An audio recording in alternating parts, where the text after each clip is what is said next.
अस्सलामुअलैकुम। Hello everyone, क्या हाल है सबका। उम्मीद है कि सब बहुत अच्छे से होंगे। तो आज की वीडियो में हम फिजिक्स के चैप्टर नंबर 3 का दूसरा लेक्चर स्टार्ट करने जा रहे हैं, जिसमें हम पढ़ेंगे कि हम वेक्टर्स को कैसे ऐड कर सकते हैं। लेक्चर नंबर 1 में हमने वेक्टर्स एंड स्केलर्स के बारे में बेसिक समझा था कि वेक्टर क्या होते हैं एंड स्केलर्स क्या होते हैं। फिर मैंने आपको बताया था कि दो वेक्टर्स का आंसर क्या हो सकता है बच्चों, डिफरेंट आ सकता है। जैसे मैंने दो वेक्टर्स लिए थे, एक की मैग्नीट्यूड 4 एंड दूसरे की मैग्नीट्यूड 3। अब 4 एंड 3 का आंसर 7 भी आ सकता है, 1 भी आ सकता है एंड 1 एंड 7 के दरमियान कुछ भी आ सकता है। ये डिपेंड करता है दो वेक्टर्स के दरमियान एंगल पे। तो यही सारे कंसेप्ट्स आज की वीडियो में हम सीखेंगे। ओके, तो सबसे पहले जब भी हम दो वेक्टर्स को ऐड करते हैं, फॉर एग्जांपल एक मेरे पास वेक्टर ए है एंड दूसरा मेरे पास वेक्टर बी है, तो इनका जो आंसर आता है ना बच्चों, वो भी एक वेक्टर ही होता है। तो वेक्टर को हम सी कह सकते हैं, डी कह सकते हैं, जो मर्जी कह दें, बट बुक में ये चीज बताई हुई है कि जब भी वेक्टर्स को हम ऐड करेंगे, दो वेक्टर्स हो, 3 हो, 4 हो, जितने मर्जी हो, तो उसका जो आंसर आएगा, ओके, जो आंसर आएगा उसको हम कहेंगे रिजल्टेंट वेक्टर और उसको डिनोट करेंगे बच्चों आर से। ओके, आर क्या होगा, रिजल्टेंट वेक्टर। रिजल्टेंट का मतलब क्या होगा बच्चों, जो दो वेक्टर्स हैं, 3 हैं, 4 हैं, जो मर्जी है, जितने मर्जी हैं, उनका सम ऑफ 2 और मोर वेक्टर्स को हम बच्चों क्या कहेंगे, रिजल्टेंट वेक्टर। और रिजल्टेंट वेक्टर को डिनोट किससे करते हैं, कैपिटल आर से। ओके, क्लियर है। ये सबसे पहले वाली चीज थी, सबसे बेसिक चीज के एडिशन ऑफ वेक्टर्स। ओके, अब आपकी बुक में उन्होंने जो रिजल्टेंट वेक्टर है, ये जो है तीसरी सब हेडिंग बनाई हुई है। पहली है हेड टू टेल रूल, दूसरी है पैरेललोग्राम रूल एंड तीसरी है रिजल्टेंट वेक्टर। तो सबसे पहले तो आपको रिजल्टेंट वेक्टर का पता होना चाहिए ना कि रिजल्टेंट वेक्टर बेसिकली होता क्या है। तो यही चीज मैंने आपको बताई कि जब भी दो वेक्टर्स हो, 3 वेक्टर्स हो, 4 वेक्टर्स हो, हम जितने भी वेक्टर्स को ऐड करेंगे तो हमारे पास जो आंसर आएगा वो भी एक वेक्टर ही होगा। ओके, और उस वेक्टर को हम क्या कहेंगे बच्चों, रिजल्टेंट वेक्टर। और उसको डिनोट किससे करेंगे, हमेशा कैपिटल आर से। ये चीज याद रखनी है कि कभी भी स्केलर और वेक्टर ऐड नहीं हो सकते। ओके, जैसे लास्ट टाइम भी हमने डिस्कस किया था कि हमेशा कौन सी क्वांटिटीज ऐड होती हैं, सेम टाइप ऑफ क्वांटिटीज। मतलब 5 मीटर प्लस 2 मीटर तो ऐड हो सकता है। क्यों, क्योंकि ये क्या है, सेम टाइप की ही, मतलब सेम यूनिट्स हैं। और 5 मीटर प्लस 2 केजी ऐड नहीं हो सकता, क्योंकि ये डिफरेंट टाइप ऑफ क्वांटिटीज हैं, मतलब इनके साथ डिफरेंट यूनिट्स की। तो यही कंसेप्ट आपने यहां पे भी याद रखना है कि कभी भी स्केलर और वेक्टर ऐड नहीं हो सकता। ओके, क्लियर है ये बात। सबसे पहली बात आप लोगों को पता चली कि रिजल्टेंट वेक्टर क्या होता है। तो सबसे पहले हम रिजल्टेंट वेक्टर ही पढ़ते हैं कि बेसिकली हमारे पास रिजल्टेंट वेक्टर होता क्या होता है बच्चों, it is the sum of 2 और मोर वेक्टर्स। ओके, जितने भी वेक्टर्स हो उनके सम को हम क्या कहेंगे बच्चों, रिजल्टेंट वेक्टर। अब फॉर एग्जांपल मेरे पास दो वेक्टर्स हैं, एक को मैं ए कहता हूं, दूसरे को मैं बी कहता हूं, तो इनके सम को, इनके रिजल्टेंट को हम कैसे डिनोट करेंगे, R is equal to R का मतलब रिजल्टेंट, रिजल्टेंट का क्या मतलब होगा, सम ऑफ वेक्टर्स। यहां पे हमने दो वेक्टर्स लिए ए एंड बी, तो इनका सम क्या आएगा बच्चों, ए प्लस बी। ओके, एक बात आपने नोट की होगी कि ये जैसे मैंने कहा ना, ए मेरे पास वेक्टर है, तो ए पे मैंने ये तीर का निशान डाला हुआ है, ऐसा ही है। मैंने पढ़ाया था ना वेक्टर, सॉरी लेक्चर नंबर 1 में, कि वेक्टर को बेसिकली हम दो तरह से रिप्रेजेंट करेंगे। ये होती है सिंबॉलिक रिप्रेजेंटेशन।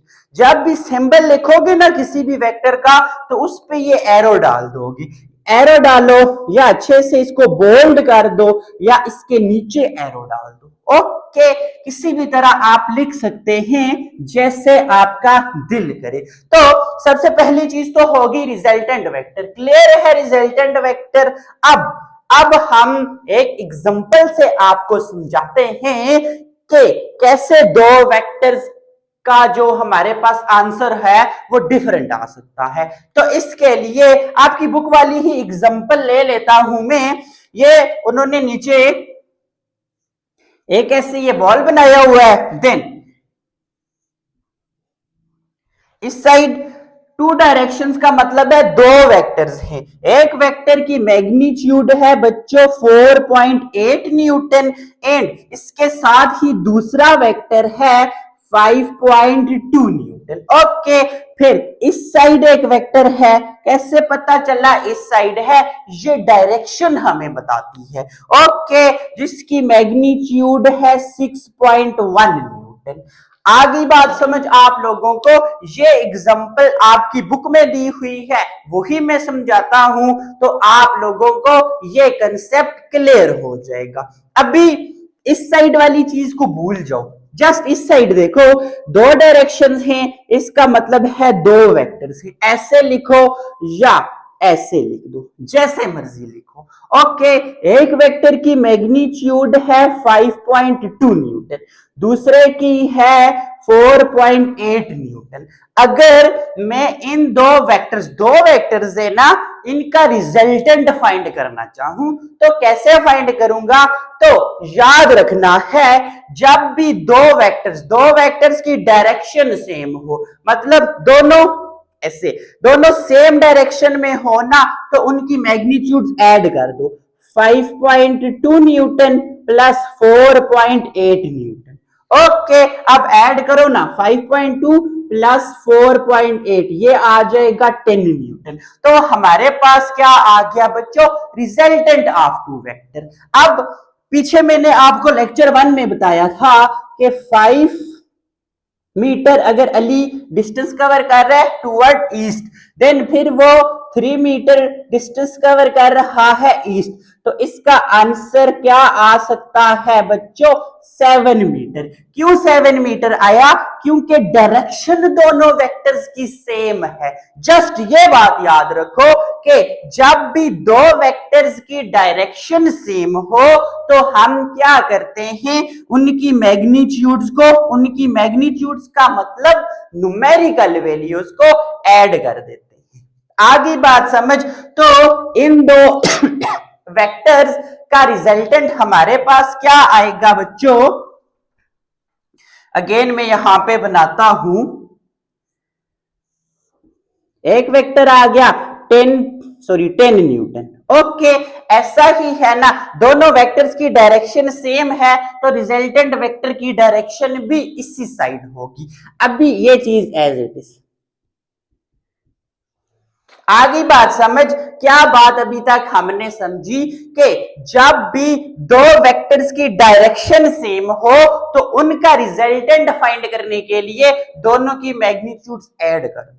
ओके, अब आ जाओ दूसरी बात पे कि जब भी दो वेक्टर्स की डायरेक्शन ऑपोजिट हो, फॉर एग्जांपल एक वेक्टर इस साइड जा रहा है, दूसरा इस साइड, डायरेक्शंस क्या है बच्चों, ऑपोजिट हैं। जब ऑपोजिट हो तो दोनों वेक्टर्स की मैग्नीट्यूड क्या कर दो बच्चों, सब्ट्रैक्ट कर दो। हमेशा बड़े वो वेक्टर जिसकी मैग्नीट्यूड बड़ी है, ज्यादा है, उसको पहले लिखो, माइनस वो वेक्टर जिसकी मैग्नीट्यूड छोटी है उसको बाद में लिखो। अब 10 में से 1 माइनस किया क्या आता है बच्चों 3.9 न्यूटन। अब बात आ गई कि पहले तो मैंने कहा कि जब दो वेक्टर्स की डायरेक्शन सेम हो तो रिजल्टेंट वेक्टर की डायरेक्शन भी इसी साइड होती है, बट जब दो वेक्टर्स की डायरेक्शन ऑपोजिट हो तो देन रिजल्टेंट वेक्टर किस डायरेक्शन में होगा बच्चों, उस डायरेक्शन में होगा जिस वेक्टर की मैग्नीट्यूड ज्यादा है। तो यहां पे मैग्नीट्यूड कौन से वेक्टर की ज्यादा है, जो टुवर्ड्स राइट है, तो रिजल्टेंट वेक्टर की डायरेक्शन किधर होगी बच्चों, टुवर्ड्स राइट। ओके, आगे बात समझ। अब फॉर एग्जांपल एक मैं खड़ा हूं और एक मेरे साथ कोई अच्छा खासा तकड़ा बंदा खड़ा है, तो क्या मैं उसको इधर खींचूंगा या वो मुझे इधर उधर खींच के लेके जाएगा, जाहिर है तकड़ा बंदा है मुझे उधर ही खींच के लेके जाएगा। तो क्या होगा, जिस वेक्टर की मैग्नीट्यूड ज्यादा तो रिजल्टेंट वेक्टर उसी तरफ उसी डायरेक्शन में होगा। ओके, क्लियर है ये बात आप लोगों को। जस्ट रिजल्टेंट वेक्टर में आप लोगों ने ये कंसेप्ट क्लियर करना है। अब ये मैंने इन लाइंस में लिखा भी हुआ है कि if two vectors are parallel, parallel के लिए सिंपल ये समझो कि जब दो वेक्टर्स की डायरेक्शन सेम हो तब रिजल्टेंट वेक्टर कैसे फाइंड करेंगे, हम दोनों वेक्टर्स की मैग्नीट्यूड क्या करेंगे, ऐड करेंगे, एंड देन रिजल्टेंट वेक्टर की डायरेक्शन भी किधर होगी बच्चों, उसी तरफ होगी। Okay, then if two vectors are anti parallel, जब एंटी पैरेलल का मतलब ऑपोजिट डायरेक्शन, जब डायरेक्शन ऑपोजिट होगी तो हम क्या करेंगे, बड़ी में से वो वेक्टर जिसकी मैग्नीट्यूड बड़ी है उसमें से माइनस करेंगे उस वेक्टर को जिसकी मैग्नीट्यूड छोटी है, बट रिजल्टेंट वेक्टर किस तरफ जाएगा, जिस वेक्टर की मैग्नीट्यूड ज्यादा है। तो यही लाइंस हैं, देखो if two vectors are parallel और anti parallel to each other, parallel का मतलब होता है same direction, but anti parallel का मतलब ऑपोजिट डायरेक्शन।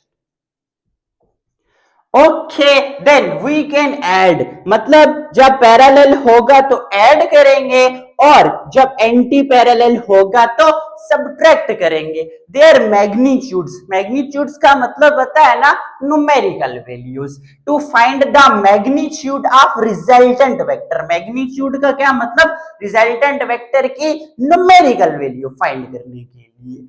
देन लास्ट पे मैंने ये चीज लिखी हुई है कि always give the direction of resultant in answer. आपके पास जो एंड में आंसर आएगा उसमें आप लोगों ने रिजल्टेंट वेक्टर की डायरेक्शन जरूर बतानी है कि भैया जो हमारे पास रिजल्टेंट वेक्टर आ रहा है ना उसकी डायरेक्शन किस साइड है। ओके, क्लियर है आप लोगों को रिजल्टेंट वेक्टर का कंसेप्ट के रिजल्टेंट वेक्टर क्या होता है। फिर जब दो वेक्टर्स पैरेलल हो तो मैग्नीट्यूड रिजल्टेंट कैसे फाइंड करते हैं, एंड जब दो वेक्टर्स एंटी पैरेलल हो तो देन रिजल्टेंट कैसे फाइंड करते हैं। तो वीडियो रोक के इसकी ये डेफिनेशन लिख लो, कंसेप्ट तो आप लोग बहुत अच्छे से समझ गए होंगे। अब इसके बाद आ जाते हैं अपने पहले मेथड पे। पहला कौन सा है जी, हेड टू टेल रूल, दूसरा है पैरेललोग्राम। अब इन दो में आप लोगों ने एक बात याद रखनी है कि ये दो जो मेथड्स हैं ना आपके पास, एक ये एंड एक ये आपके पास ग्राफिकल मेथड्स हैं। ग्राफिकल मेथड्स का मतलब हम वेक्टर्स को ऐसे ड्रा करके एडिशन सीखेंगे। ओके, क्लियर है।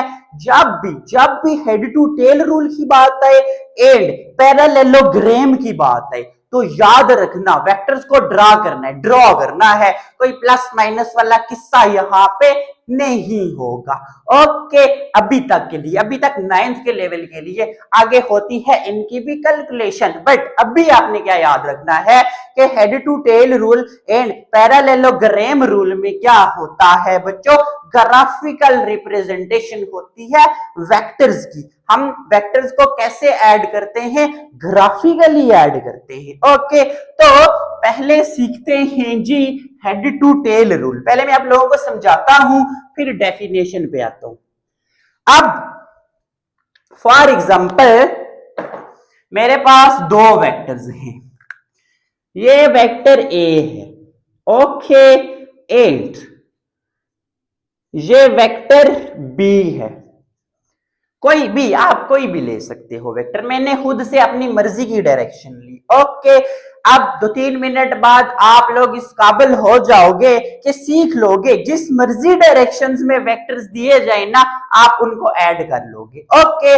अब देखो, दो वेक्टर्स दिए हुए हैं, हमने क्या करना है, इन वेक्टर्स को ऐड करना है। अब देखो, वेक्टर्स की मैग्नीट्यूड शूट नहीं दी हुई, डायरेक्शन का भी हमें बताया नहीं हुआ ना, ऐसे कि 3 न्यूटन टूवर्ड्स ईस्ट या 4 न्यूटन टूवर्ड्स नॉर्थ, सीधी सीधी तरह हमें क्या दिया हुआ है जी, फॉर एग्जांपल उन्होंने वेक्टर ड्रॉ करके दिया हुआ है। अब मैग्नीट्यूड का कैसे पता चलेगा, यहां से यहां तक मेजर करो, जितनी होगी वो इस वेक्टर की मैग्नीट्यूड। फिर ये एरो किसको शो कर रहा है बच्चों, डायरेक्शन को शो कर रहा है।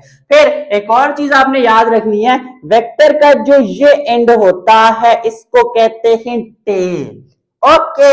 एंड वेक्टर का ये जो तीर वाली साइड होती है इसको कहते हैं हेड, ओके। क्लियर है ये बात। अब सीखते हैं कि अगर हमें इस तरह वेक्टर्स दिए जाए तो हम इनको कैसे ऐड करेंगे। सबसे पहला पॉइंट क्या होगा कि आपने जो पहला वेक्टर है ना, पहला वेक्टर, पहला कौन सा है, ए, इसको बिल्कुल इसी तरह ड्रॉ करो जैसे इन्होंने दिया हुआ है। तो मैं बिल्कुल इसी तरह ड्रॉ करता हूं, ये this is vector A, okay. जितनी इसकी लेंथ होती है ना मेजर करके उतनी ही इसकी लेंथ, फिर जिस डायरेक्शन में ये है ना उसी डायरेक्शन में बिल्कुल ऐसा ही वेक्टर क्या किया, ड्रॉ किया, ओके। पहला पॉइंट ये है।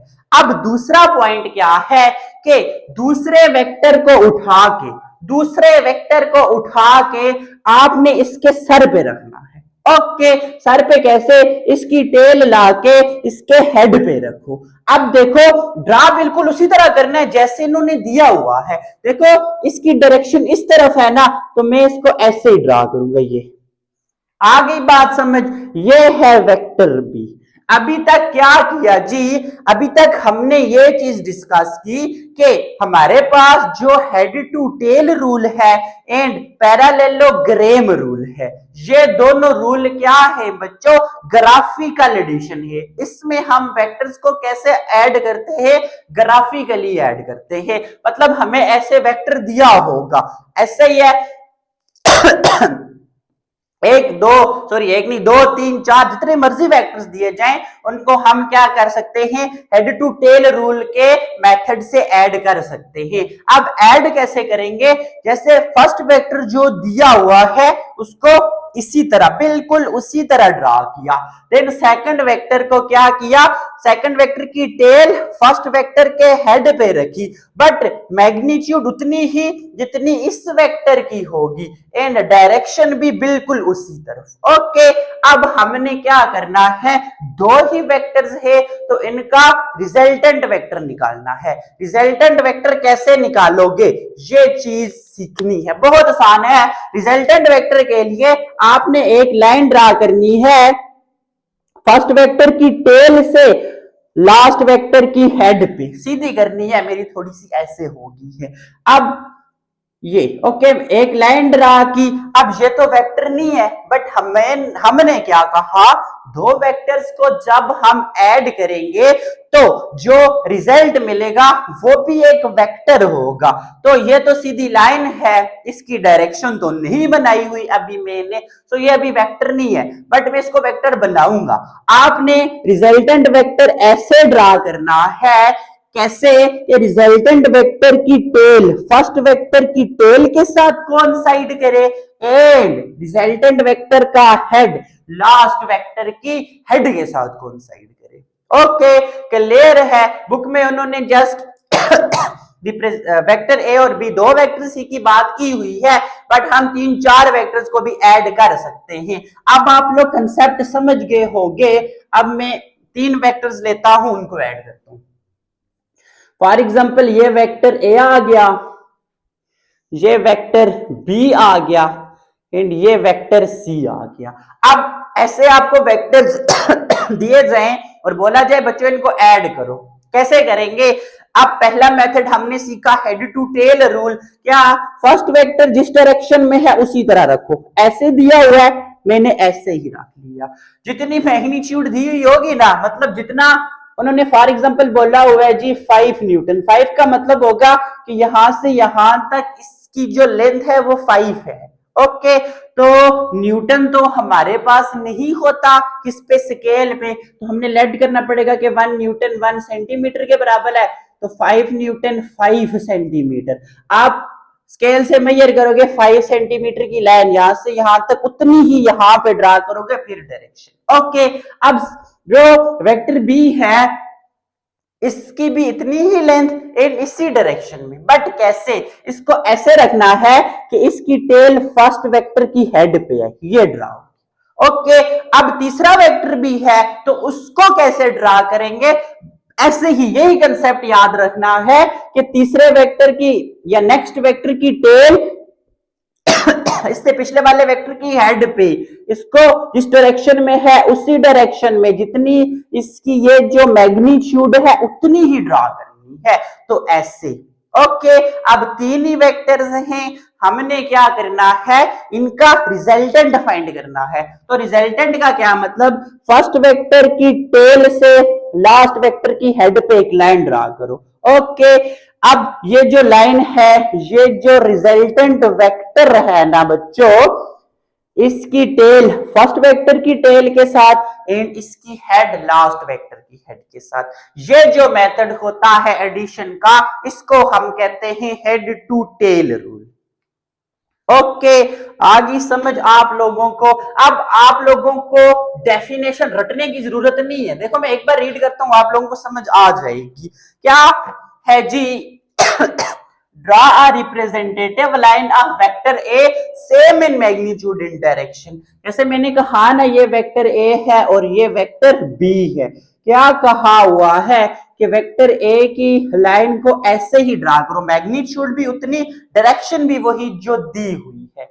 एंड नेक्स्ट दूसरा point, draw a representative line of vector B same in magnitude and direction. Vector B की जो हमारे पास रिप्रेजेंटेटिव लाइन है, ये इसको भी ड्रा करो, यही मैग्नीट्यूड इतनी होनी चाहिए और डायरेक्शन भी यही होनी चाहिए, बट आगे भी पढ़ लो। इन सच अ वे दैट इट्स टेल, क्या करे? इसकी ये जो टेल है coincides with the head of the vector A, इसकी टेल इसके हेड के साथ कोइंसाइड करे। ओके, आप वेक्टर ए की जगह फर्स्ट वेक्टर भी लिख सकते हो, क्योंकि हेड टू टेल रूल में हम सिर्फ 2 वेक्टर्स को नहीं ऐड कर सकते, 3 को 4 को, जितने भी ऐसे इस तरह हमें दिए हो ना, हम ऐड कर सकते हैं। और वेक्टर बी को आप सेकंड वेक्टर भी कह सकते हैं। ओके, फिर आ जाओ जी फॉर द सम वेक्टर या रिजल्टेंट वेक्टर। मैंने क्या कहा? For the sum vector called the resultant vector R, we join the tail of first vector, first vector की टेल को लास्ट वेक्टर की हेड के साथ जोड़ दे ये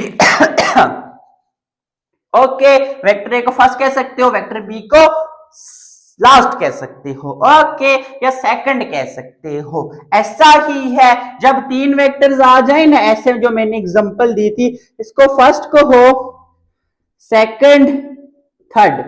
ओके, इसमें रिजल्टेंट वेक्टर की टेल फर्स्ट वेक्टर की टेल और रिजल्टेंट वेक्टर की हेड थर्ड वेक्टर की हेड, ये इसको लास्ट वेक्टर भी कह सकते हो, इसलिए मैंने लास्ट का वर्ड यूज किया कि रिजल्टेंट वेक्टर की टेल फर्स्ट वेक्टर की टेल के साथ एंड हेड लास्ट वेक्टर की हेड के साथ कोइंसाइड करती है। ओके, अब इस मेथड को हम क्या कहते हैं? हेड टू टेल रूल कहते हैं। ऐसा ही है, अब आ जाओ पैरेललोग्राम रूल पे। फॉर एग्जाम्पल, ये आसान है, एक बात याद रखनी है, पैरेललोग्राम में हम 2 ही वेक्टर्स को ऐड कर सकते हैं। ओके ओके, फिर आ जाओ, ये एक वेक्टर है ए, ये दूसरा वेक्टर है बी। अब हमने कैसे ऐड करना है इन वेक्टर्स को? By using the parallelogram rule. Head to tail rule के साथ तो अब आप लोग इसको ऐड कर सकते हो, बट अब कौन सा मेथड? Parallelogram rule. याद रखना है आपने, पैरेललोग्राम रूल में फर्स्ट वेक्टर को ऐसे ही ड्रा करो ए, मैंने थोड़ा लंबा बनाया है, बट जितनी इन्होंने यहाँ पे मैग्नीट्यूड दी होगी ना उतनी ही बनानी है। फिर सेकंड वेक्टर को कैसे ड्रा करना है, इसके हेड पे करूं? नहीं, अगर मैं हेड पे करूंगा फिर तो मेरे पास हेड टू टेल रूल आ जाएगा। बट हम यहाँ पे कौन से रूल की बात कर रहे हैं? पैरेललोग्राम रूल की। तो याद रखना, पैरेललोग्राम रूल में आपने दोनों वेक्टर्स को टेल टू टेल जोड़ना है। ये ओके, क्या? टेल से टेल जोड़नी है, किसमें? पैरेललोग्राम रूल में। ऐसा ही है टेल से टेल। अब दो वेक्टर्स को हमने टेल टू टेल ज्वाइन कर लिया। अब देखो कौन सी शेप है?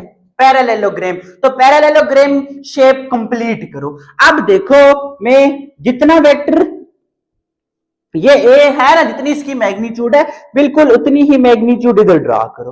फिर जितनी मैग्नीट्यूड इधर है उतनी ही इधर। ओके, देखो इसकी डायरेक्शन इधर तो इसकी डायरेक्शन भी इधर, इसकी डायरेक्शन ऊपर तो इसकी डायरेक्शन भी ऊपर। This is A, this is B. अब एक बात याद रखनी है, हम वेक्टर्स को पैरेलल शिफ्ट कर सकते हैं, यहां से यहां पे ले जा सकते हैं एंड यहां से यहां पे भी। ओके, पैरेलल शिफ्टिंग अलाउ होती है।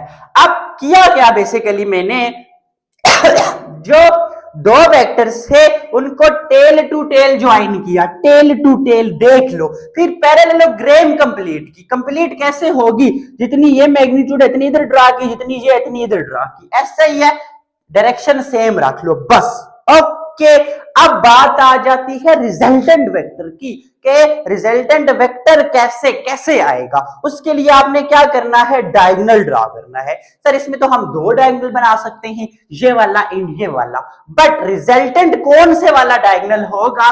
वो डायगोनल जो इन दोनों की टेल से स्टार्ट होगा। ये this is called resultant of A and B.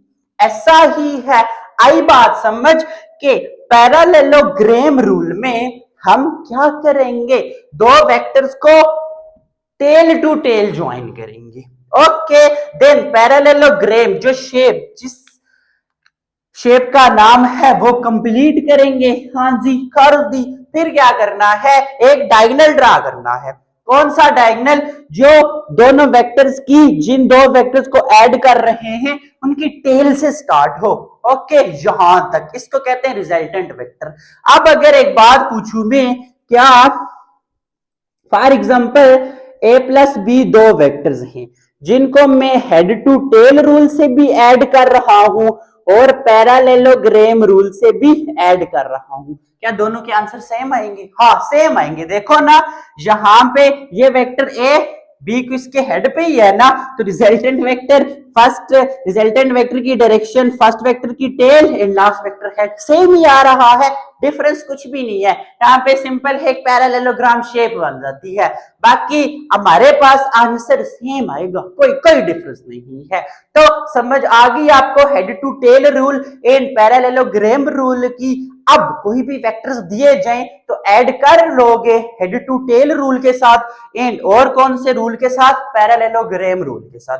और क्या बात याद रखनी है कि जस्ट यहां पे इन वेक्टर्स की ग्राफिकल रिप्रेजेंटेशन है। हम वेक्टर्स को सिर्फ ग्राफिकली ऐड कर सकते हैं। कौन से मेथड्स में? हेड टू टेल रूल में एंड पैरेललोग्राम। ओके, क्लियर है यहां तक? तो यहां पे तीसरा हमारे पास रिजल्टेंट वेक्टर था जो मैंने आप लोगों को पहले बताया। क्यों? क्योंकि सबसे पहले तो हमने समझना ही ये था ना कि एडिशन क्या होती है। जब दो वेक्टर्स को ऐड करते हैं या तीन को ऐड करते हैं तो जो रिजल्ट होता है उसको रिजल्टेंट वेक्टर कहते हैं, तो वो मैंने इसलिए पहले बता दिया। ओके, अब 3.1 एग्जांपल है कि two forces of magnitude 4.0 Newton and 6.0 Newton act on a single point। एक पॉइंट है, इसको अरेज कर देते हैं जी। ये एक पॉइंट है, इस पे दो फोर्सेस लग रही हैं, एक ये एक ये। ओके, एक हमारे पास 4 न्यूटन की है, एक हमारे पास 6 न्यूटन की। ऐसा ही है। अब देखो ये दो वेक्टर्स है ना, वेक्टर कैसे ज्वाइन है? Tail to tail. तो पैरेललोग्राम कंप्लीट करो, इनका रिजल्टेंट ड्रा करो। ऐसा ही है ये दो एक दूसरे के साथ जो एंगल बना रहे हैं वो 60 डिग्री का बना रहे हैं, ये दिया हुआ है। फिर using a scale diagram determine the resultant vector, हमने क्या करना है, स्केल को यूज करते हुए क्या करना है बच्चों, रिजल्टेंट वेक्टर ड्रा करना है। इस तरह के क्वेश्चन पेपर में तो नहीं आते, बट आप लोगों को कंसेप्ट होना चाहिए इस चीज का। अब देखो हमारे पास 6 न्यूटन, हमारे पास स्केल में न्यूटन तो नहीं होता, आप कर लो 1 न्यूटन 1 सेंटीमीटर के बराबर है, तो 4 न्यूटन 4 सेंटीमीटर के बराबर, 6 न्यूटन 6 सेंटीमीटर के बराबर। तो इस तरह एक 6 सेंटीमीटर की लाइन बना दो, इस तरह एक 4 सेंटीमीटर की, तो दोनों में एंगल कितना आएगा, 60 डिग्री। वो डी होता है ना, डी जो ज्योमेट्री में होता है, वो यहां पे पॉइंट में रखोगे एक वेक्टर इस तरह सीधी लाइन, फिर देखोगे 60 का एंगल किधर आ रहा है, उधर से ऐसे, ऐसा ही है।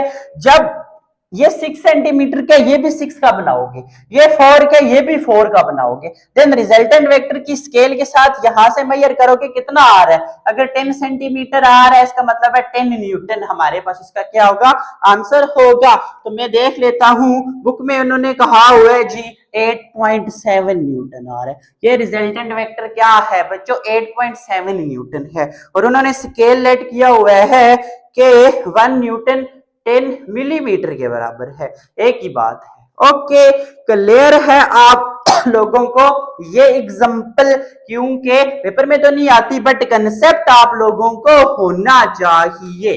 ओके, मैंने यहाँ पे 6 लिया हुआ है, उन्होंने इधर 4 लिया हुआ है, एक ही बात, आप यहाँ पे 4 लो और यहाँ पे 6 लो, क्योंकि उन्होंने डायरेक्शन तो नहीं बताई हुई ना। पहले 4 न्यूटन है तो बेशक 4 इधर ले लो, 6 इधर ले लो, है एक ही बात है।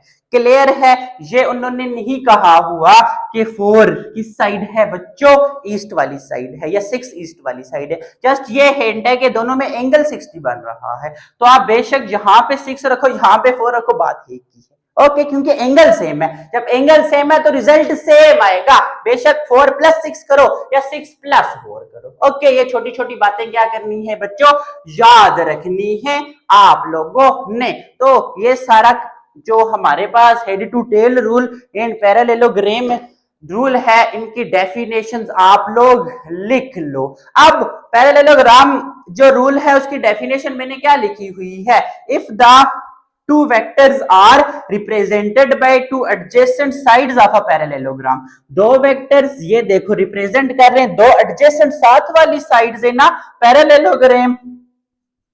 अच्छा, इसके बाद आपने लिखना है ग्राम in magnitude and direction, magnitude भी है डायरेक्शन भी है। इधर डायरेक्शन क्या गया आपने, ये चीज ब्रैकेट्स में लिखना है ज्वाइन टेल टू टेल, देखो टेल टू टेल ही ज्वाइन है ना। Then the resultant is given by the diagonal, resultant कैसे आता है, डायगोनल से आता है ऑफ पैरेललोग्राम, जिसकी मैग्नीट्यूड भी है डायरेक्शन भी है, starting from common intersection of two vectors, common intersection. Okay, देखो जहां पे दोनों वेक्टर्स क्या कर रहे हैं, इनकी टेल्स इंटरसेक्ट कर रही है, कॉमन, कॉमन का मतलब tail tail tail tail. Okay, इधर से स्टार्ट होता है, starting from common intersection of two vectors. Okay, कौन स्टार्ट करता है कॉमन इंटरसेक्शन से, रिजल्टेंट वेक्टर। तो ये मैंने आसान डेफिनेशन लिखी हुई है जो आप लोगों को बहुत अच्छे से कंसेप्ट दे रही है, तो जल्दी जल्दी से नोट कर लो ये चीजें।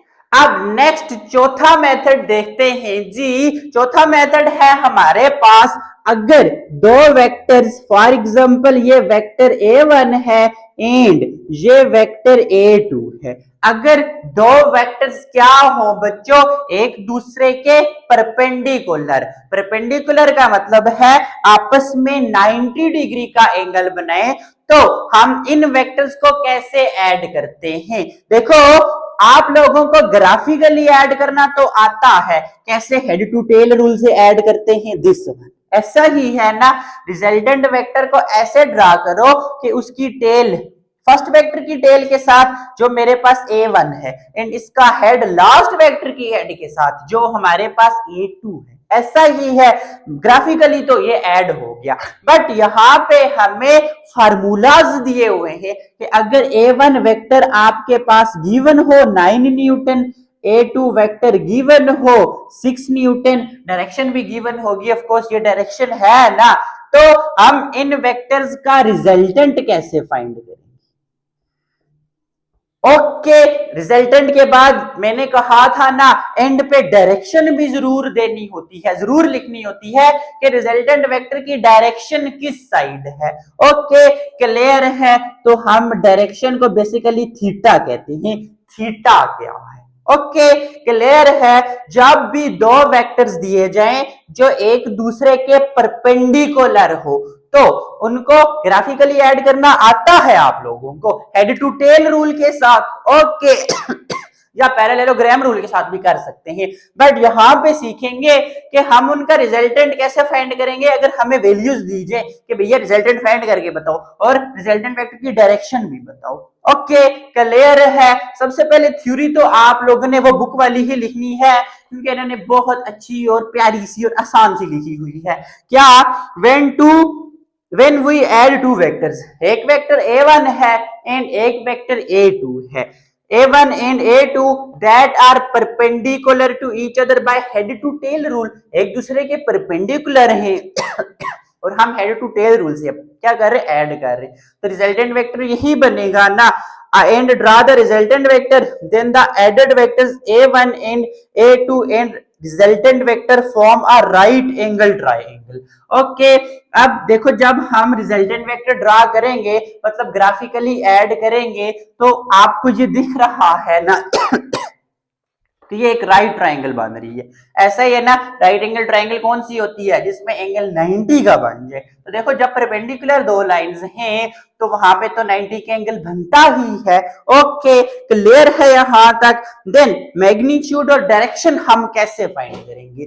तो स्टार्ट करते हैं जी मैग्नीट्यूड से। मैग्नीट्यूड के लिए आप लोगों ने पैथागोरस थ्योरम यूज करना है। पढ़ा था ना मैथ में, पैथागोरस थ्योरम किसके बराबर होता है?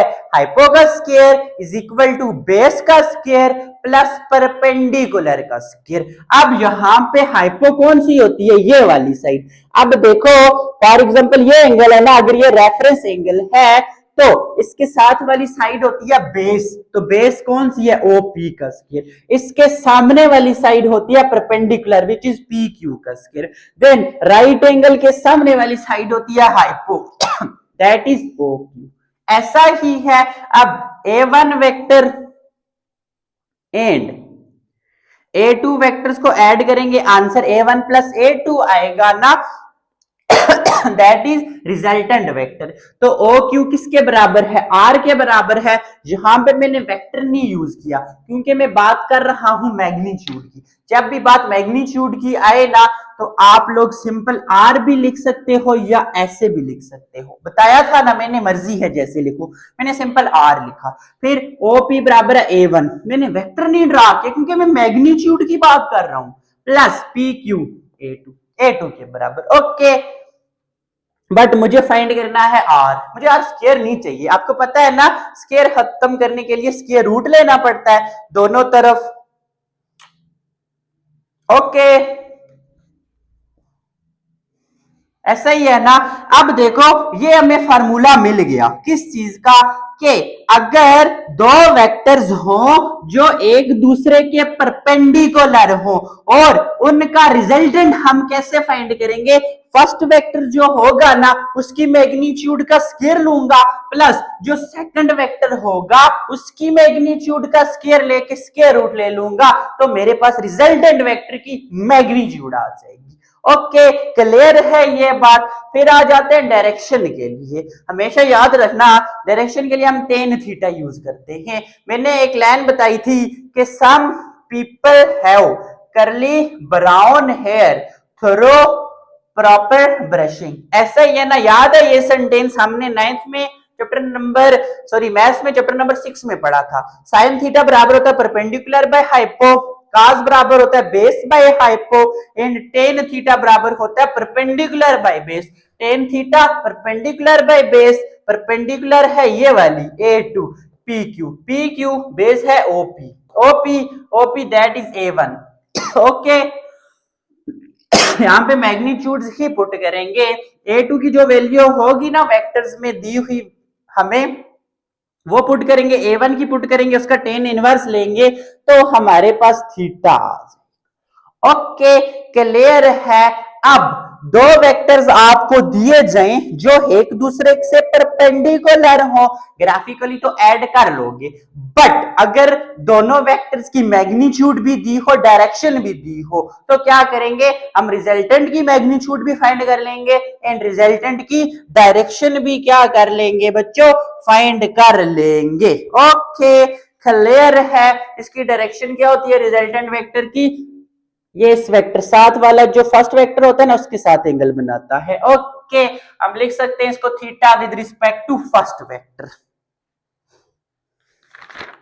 अब इसके साथ ही एग्जांपल 3.2 है वो सॉल्व कर लेते हैं तो आपको इसका कंसेप्ट बहुत अच्छे से क्लियर हो जाएगा। एग्जांपल है हमारे पास 3.2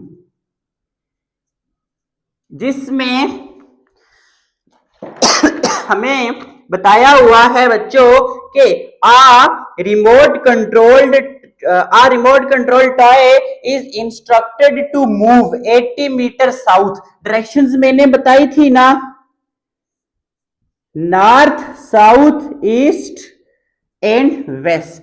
ओके, क्या कहा हुआ है कि a remote control toy is instructed to move 80 meter south, this one, ये डायरेक्शन है। ओके, मैं इसको D1 कह देता हूं 80 मीटर।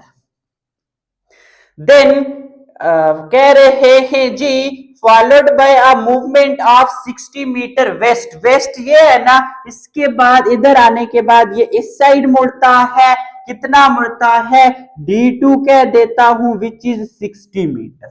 ओके, क्लियर है। देन कह रहे हैं what is the displacement of the toy after this movement. कह रहे हैं कि इस मूवमेंट के बाद ये जो हमारे पास टॉय है उसका डिस्प्लेसमेंट क्या होगा। याद रखना, फॉर एग्जांपल उसने इस पॉइंट से स्टार्ट किया, ए है, एंड किया पॉइंट बी पे, तो हमारे पास डिस्प्लेसमेंट होता है shortest distance between two points. तो इन दो पॉइंट्स में शॉर्टेस्ट डिस्टेंस कौन सा है, ये ऐसा ही है ना, ऐसे ही ऐड करेंगे ना रिजल्टेंट वेक्टर को, गिवन दैट या गिवन डेटा लिखते हैं पहले, यहां पे मैं इसी तरह वेक्टर्स ही लिखता हूं, ये ओ कह देता हूं, ये मेरे पास वेक्टर D1 आ गया, ये वेक्टर D2 आ गया, ये रिजल्टेंट वेक्टर आ गया, that is D1 plus D2। Okay, clear है ये बात। अब मैं गिवन डेटा लिखता हूं, D1 दिया हुआ है 80 मीटर साउथ, ऐसा ही है D2 दिया हुआ है 60 मीटर नॉर्थ। ओके, देन मुझे क्या करना है, टू फाइंड, देखो मैग्नीट्यूड यूनिट डायरेक्शन सारी चीजें तो वेक्टर डालोगे, ऐसा ही है। This is symbolic representation. तो सिंबॉलिक रिप्रेजेंटेशन में क्या करते हैं बच्चों, वेक्टर की नोटेशन डालते हैं कि भैया ये वेक्टर है। हमने नेट डिस्प्लेसमेंट फाइंड करना है दो पॉइंट्स के दरमियान, दैट मीन रिजल्टेंट वेक्टर की मैग्नीट्यूड निकालनी है। Then what is the, then क्या कह रहे हैं, what is the displacement displacement निकालना है, जिसको मैं R कह देता हूं, या उन्होंने D का हुआ है तो D कह देते हैं, R भी कह सकते हैं हम इसको, उन्होंने D कहा हुआ है तो आप लोग भी D कह सकते हो, मसला नहीं है। ओके, क्लियर है। हम हमेशा किससे डिनोट करते हैं बच्चों, R से। मैंने आपसे कहा तो आप R ही लिखो, फिर आप लोग बोलोगे सर आपने तो कहा था और से करते हैं, तो आप लोग R ही लिखो। आ जाओ सोल्यूशन पे। क्या, एज वी नो दैट, जैसा कि हम जानते हैं, फॉर क्या चीज हमने फाइंड करनी है, नेट डिस्प्लेसमेंट, दैट इज और डिस्प्लेसमेंट का मतलब मैग्नीट्यूड, कि कितना डिस्टेंस उसने यहां से यहां पे ट्रेवल किया, दैट इज डिस्प्लेसमेंट। ओके, कितना फासला, ये शॉर्टेस्ट जो होता है ना इसको डिस्प्लेसमेंट कहते हैं। तो D इज इक्वल टू, क्या फॉर्मूला पड़ा था कि जब दो वेक्टर्स की मैग्नीट्यूड दी जाए, सॉरी D नहीं R, तो रिजल्टेंट वेक्टर की मैग्नीट्यूड कैसे निकालते हैं? फर्स्ट वेक्टर की मैग्नीट्यूड का स्क्वायर प्लस सेकंड वेक्टर की मैग्नीट्यूड का स्क्वायर। तो रिजल्टेंट वेक्टर D1 है 80 मीटर का स्क्वायर प्लस D2 है 60 मीटर का स्क्वायर। तो रिजल्टेंट वेक्टर क्या आ जाता है बच्चों? 80 का स्क्वायर प्लस 60 का स्क्वायर करूं तो ये आ जाता है 1000। आप लोग पहले क्या करो जी, इसका भी स्क्वायर करके वैल्यू लिखो प्लस इसका भी स्क्वायर, दोनों को ऐड करो तो 1000 आ जाता है मीटर स्क्वायर। और जो हमारे पास 1000 है वो 100 का स्क्वायर होता है, तो 100 मीटर स्क्वायर ये खत्म होके रिजल्टेंट वेक्टर क्या आ गया बच्चों? 100 मीटर आ गया। ओके, क्लियर है यहां तक आप लोगों को?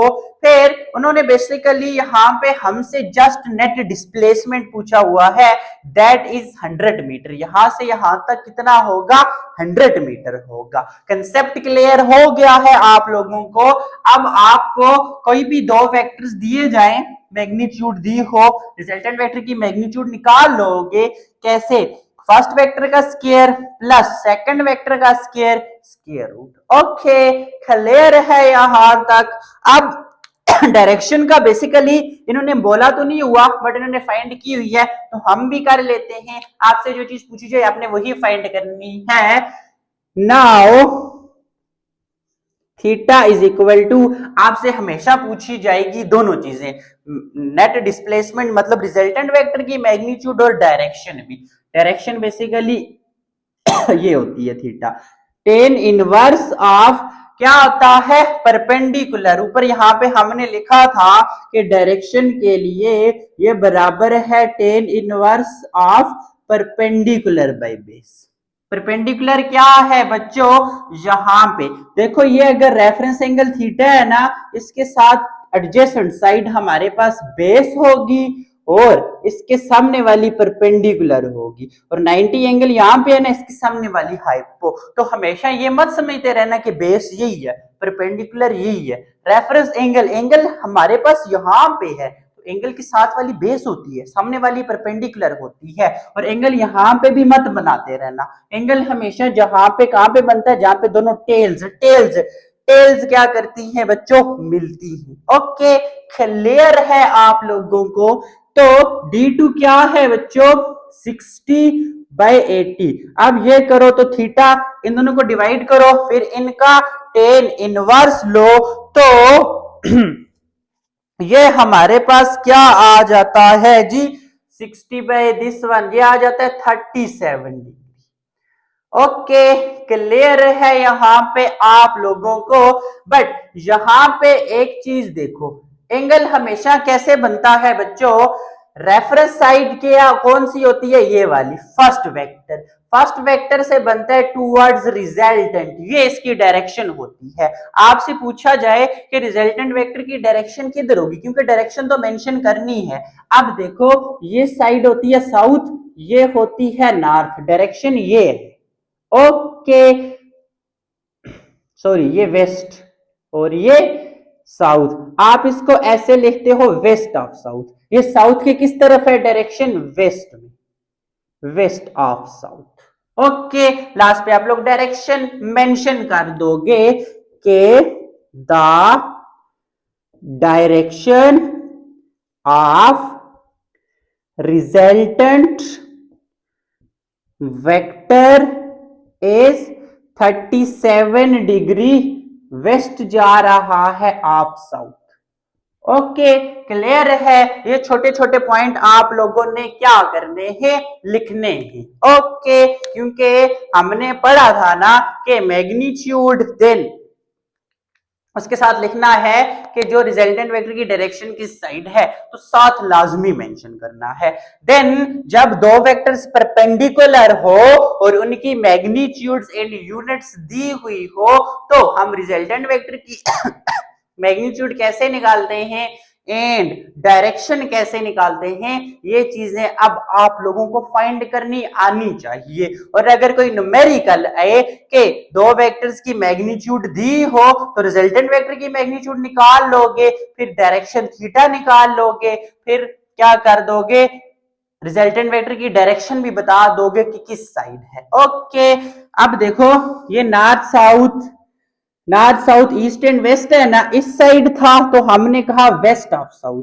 ओके, अब इसी तरह हमारे पास दरमियान में हो तो नॉर्थ ईस्ट कहते हैं इधर 45 पे, ये 45 ये 45 बिल्कुल दरमियान में, इसको नॉर्थ वेस्ट कहते हैं, साउथ वेस्ट कहते हैं एंड साउथ ईस्ट कहते हैं। अगर इधर हो ना, इधर ऐसे बन रहा हो angle, for example first vector east की तरफ हो, रिजल्टेंट वेक्टर ऐसे हो, तो क्या कहोगे, एंगल हमारे पास 30 डिग्री हो, 30 degree north of east, 30 degree किस तरफ है, नॉर्थ ऑफ ईस्ट। ओके, अब जैसे यहां पे था ना ऐसे बन रहा था, मैंने कहा 37 degree west of south, west of south. अब अगर इधर बन रहा होता, मैं कहता जितना भी एंगल दिया हुआ है east of south, east of south. Okay, clear है ये बातें। अब फॉर एग्जांपल फर्स्ट वेक्टर होता नॉर्थ की तरफ, सेकंड वेक्टर होता वेस्ट ईस्ट की तरफ, रिजल्टेंट वेक्टर में ऐसे बनाता ना, तो रिजल्टेंट वेक्टर की डायरेक्शन ऐसे फर्स्ट वेक्टर से शुरू होती है, डायरेक्शन फर्स्ट से टुवर्ड्स रिजल्टेंट वेक्टर होती है। अब इसको ड्रा करो, वहां पे ये नॉर्थ होता है, इस साइड कौन सा होता है बच्चों, ईस्ट, तो ये डायरेक्शन है ये, दैट इज जितना एंगल होता ना वो लिख के ईस्ट ऑफ नॉर्थ। ओके, जैसे यहां पे मैंने लिखा जितना भी था इस साइड कौन सा होता, वेस्ट ऑफ साउथ, तो बिल्कुल इसी तरह ये कंसेप्ट मैंने आपको थोड़ा बहुत एंगल्स के लिए समझा दिया, ताकि कोई अनसीन क्वेश्चन भी आता है तो आप लोग क्या कर लो, अटेम्प्ट कर लो, कोई गलती ना करो। ये छोटे छोटे कंसेप्ट्स होने चाहिए आप लोगों को। लिख लिया था, अगर नहीं भी लिखा था तो वीडियो पीछे जाके रोक के लिख लो। तो इसी के साथ एग्जाम्पल भी होगी। अब नेक्स्ट जो दो वेक्टर्स हैं ना, नेगेटिव ऑफ अ वेक्टर, ये मैं लिखवा नहीं रहा क्योंकि ये जो उन्होंने यहाँ पे डेफिनेशंस लिखी हुई हैं ये बिल्कुल एग्जैक्ट और अच्छी आसान लिखी हुई है, आपने वही तैयार करनी है। पांचवा है हमारे पास that is negative of a vector, ये बहुत आसान से है लास्ट दो वाले, नेगेटिव ऑफ अ वेक्टर। अगर मुझे ये एक वेक्टर दिया हुआ है ना ए, मुझे कहा जाए कि इसका नेगेटिव ऑफ अ वेक्टर निकालो, नेगेटिव का मतलब है माइनस ए, तो याद रखना नेगेटिव ऑफ ए के लिए आपने सिर्फ इस वेक्टर की डायरेक्शन ऑपोजिट कर देनी है, पहले उस साइड था अब इस साइड मोड़ देनी है, that is negative of a vector. Okay, clear है। अब इन वेक्टर्स के लिए भी हमें कोई फार्मूलाज नहीं दिए हुए, जस्ट ग्राफिकल रिप्रेजेंटेशन है इनकी भी। अगर एक वेक्टर दिया जाए, बोला जाए इसका क्या करो बच्चों, नेगेटिव फाइंड करो, तो आप लोग क्या करोगे, मैग्नीट्यूड उतनी ही रखनी है जितनी है, जस्ट डायरेक्शन उल्टा देनी है। ओके, अब इसी तरह आ जाओ आखिरी पे, that is subtraction of vector, के दो वेक्टर्स को सब्ट्रैक्ट कैसे करेंगे। मैंने आपको कहा था ना दो वेक्टर्स सब्ट्रैक्ट कब होते हैं, जब उनकी डायरेक्शन ऑपोजिट होती है। ओके, एक इस साइड जा रहा है एक इस साइड जा रहा है, बिल्कुल ऑपोजिट, या ऊपर जा रहा है एक नीचे जा रहा है। तो अब फॉर एग्जांपल एक वेक्टर ए मेरे पास ये दिया हुआ है, फिर एक वेक्टर बी क्या किया हुआ है जी, ये दिया हुआ है, मुझे बोला जाता है इनको सब्ट्रैक्ट करो, मतलब ए माइनस बी फाइंड करो। तो मैं कैसे फाइंड करूंगा, अब ए तो ठीक है, माइनस बी के लिए मुझे पहले दूसरे वेक्टर का नेगेटिव फाइंड करना पड़ेगा, नेगेटिव के लिए ये डायरेक्शन है बिल्कुल इसके ऑपोजिट, ये मैं करूंगा तो ये मेरे पास माइनस भी आ जाएगा, इसकी मैग्नीट्यूड इतनी होनी चाहिए जितनी लेंथ इधर है ना उतनी इधर रखनी है। अब इन दोनों को ऐड करो, ए प्लस n2 माइनस बी लिख सकता हूं ना मैं, एड एडिशन, वर्ड मैंने एडिशन क्यों यूज किया, क्योंकि ऐड तो उसी तरह करूंगा ना, head to tail rule. First vector draw किया ए, सेकंड वेक्टर कैसे ड्रा करना है, इसकी टेल फर्स्ट की हेड पे, डायरेक्शन यही, ये आ जाओ direction, this is minus B. अब रिजल्टेंट वेक्टर ऐसे, रिजल्टेंट की टेल फर्स्ट टेल के साथ हेड लास्ट के हेड के साथ प्लस माइनस माइनस ही होता है ना, a माइनस बी ऐसे फाइंड। ओके, क्लियर है कंसेप्ट। अब आप लोगों को डेफिनेशंस पढ़ भी लेते हैं। It is a vector, negative of a vector की, it is a vector having the, इसका नेगेटिव ये फाइंड किया हुआ है ना, समझना। It is a vector, negative एक वेक्टर ही होता है, having the same magnitude as a given vector. Magnitude मतलब ये लेंथ उतनी ही होगी जितनी इसकी है, but with a reverse direction. Reverse का मतलब है बिल्कुल ऑपोजिट। ओके, फिर आज जो सब्ट्रैक्शन, सब्ट्रैक्शन आप लोग पढ़ लो, बिल्कुल ऐसा ही होगा, ऐसा ही है। फिर आ जाओ, इनके साथ ही कुछ टेस्ट यूर सेल्स हैं के state head to tail rule of vector addition, लिखवाया हुआ है। फिर कह रहे हैं दूसरे में, आकार move 6 units to the right. एक वेक्टर D1 आ गया 6 यूनिट्स टू राइट। फिर दूसरा कह देता हूं मैं, इन 8 यूनिट्स टूवर्ड्स अपवर्ड्स। अब अगर मैं इसको ड्रा करना चाहूं, राइट मूव कर रहा है, फिर अपवर्ड मूव कर रहा है, D1 D2। Resultant vector head to tail rule से बनाओ ना, D1 प्लस D2, इसको R कह दूं। कह रहे हैं what is the total displacement. Total displacement का मतलब है ये जो इनिशियल पॉइंट ए से बी तक डिस्प्लेसमेंट, मतलब ये शॉर्टेस्ट डिस्टेंस फाइंड करो। इसका मतलब ये जो रिजल्टेंट वेक्टर है ना, इसकी मैग्नीट्यूड निकालो। कैसे निकालते हैं, फर्स्ट वेक्टर का स्क्वायर प्लस सेकंड वेक्टर का स्क्वायर, इनका square root, that is 36 plus 8 का 64, ये आ जाता है 100। 100 होता है 10 का स्क्वायर, स्क्वायर से रूट खत्म, तो दैट इज 10 यूनिट्स। ओके, यही चीज उन्होंने पूछी हुई थी। आगे बात समझ। फिर कह रहे हैं state parallelogram rule of vector addition, आता है ना, लिखवाई हुई है, डेफिनेशन ही तो लिखनी है। फिर मल्टीपल चॉइस क्वेश्चन है, a vector of 6 units towards upward and another vector of 24 units.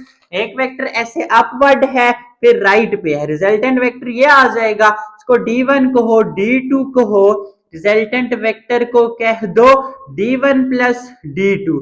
तो अब फाइंड करो क्या बच्चों, रिजल्टेंट क्या होगा, वेक्टर 1 जो है उसका स्क्वायर रूट लो, सेकंड का स्क्वायर रूट लेके स्क्वायर रूट ले लो, तो आंसर आ जाएगा जो भी इनमें से, तो वो करेक्ट टिक कर लो। फिर when two vectors at right angle have the same magnitude। अब क्या कह रहे हैं कि मेरे पास दो वेक्टर्स हैं, एक ये, दोनों की मैग्नीट्यूड सेम है। सेम का मतलब अगर ये 6 है तो ये भी 6 है, मैं जस्ट मैग्नीट्यूड ही ले रहा हूं। फिर कह रहे हैं, अब देखो रिजल्टेंट हमारे पास क्या आएगा, 6 का स्क्वायर 36 प्लस 36, ऐसा ही है का रूट 72 का square root is equal to magnitude of one of the vectors. अगर मैं इसको ऐसे कर दूं, 36 इंटू 2, 36 का अलग, इसका अलग, 36 6 का स्क्वायर खत्म, तो 2 स्क्वायर रूट ऑफ 2, ये चीज आएगी ना। अगर मैं इसको सॉल्व करूं तो पहला ऑप्शन है is equal to the magnitude of one of the vectors. कह रहे रिजल्टेंट वेक्टर क्या वन ऑफ द वेक्टर मतलब 6 के बराबर आएगा, नो ऐसा तो नहीं है, गलत। फिर दूसरा कह रहे हैं is twice the magnitude of one of the vector, twice का मतलब 2 टाइम्स ऑफ 6, 12, नो गलत। फिर कह रहे हैं is half the magnitude of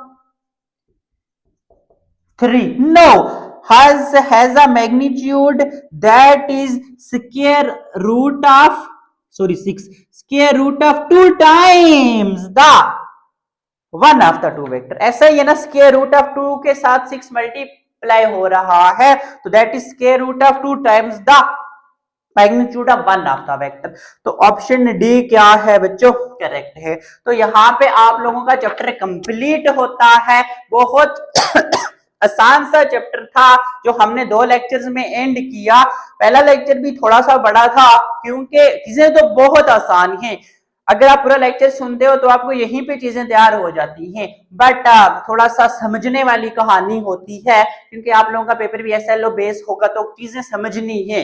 okay, clear है, ताकि नेक्स्ट आगे वाली क्लासेस में भी आप लोगों को इश्यू ना हो। तो ये वीडियो भी काफी लंबी बन गई है, तो आराम के साथ एक बार सुन लो तो फिर चैप्टर याद करने की जरूरत नहीं पड़ेगी। तो इंशाल्लाह नेक्स्ट वीडियो में मिलते हैं, तब तक के लिए अल्लाह हाफिज।